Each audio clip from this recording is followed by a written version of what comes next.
Ok, bienvenue dans cette vidéo. Là, nous allons parler ici du outhjacking.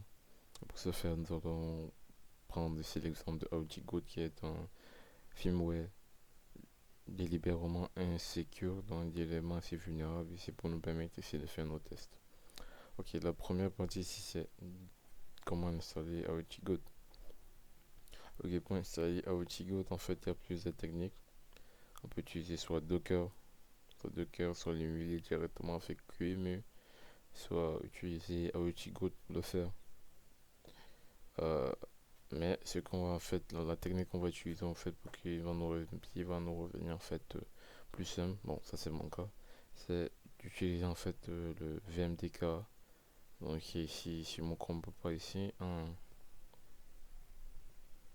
qui est un disque dur en fait, un disque dur virtuel compatible avec VMware.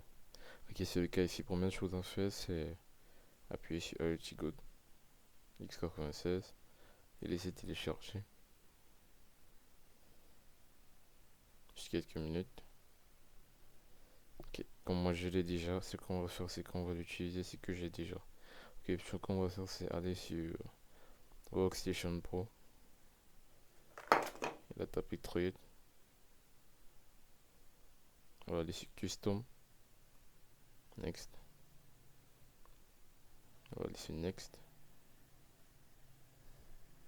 on va aller sur Install the OPC System Later, Next, et là on sélectionne Linux, et là ici on continue avec le nom de la virtual machine si vous voulez changer, mettre Goat IoT, Next. Ok, bon, ce qu'on va faire, c'est 2 ou 1.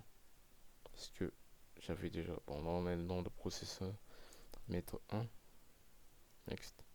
Et là, on peut mettre ici. Bon, ça va pas trop consommer puisque c'est un firmware. On peut mettre 3 mégabits en termes de RAM. Ici, on peut mettre NAT.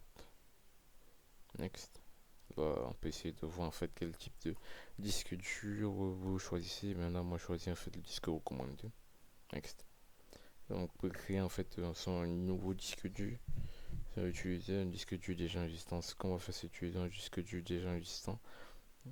Et là, on va chercher en fait le disque dur. Et là, on cherche. Et là, on a un disque dur en fait. On a eu à télécharger. Qui est le disque dur de Outcode. Ok, là, c'est bon. Et là, on peut taper Next. On peut soit choisir ici de convertir en fait en nouveau format. Soit laisser le disque dur comme il est actuellement. Ce qu'il veut faire, c'est essayer de laisser le disque dur. Et là, soit customiser le hardware, soit tu as cliqué sur Finish. Et directement, on pourrait avoir ici notre Go, donc outil Go en fait qui a été créé directement. Et là, la machine pourra s'installer. Ok, je pense que de ce côté, il y aura presque plus de problème. Je vous remercie pour votre présence et rendez-vous à la prochaine vidéo.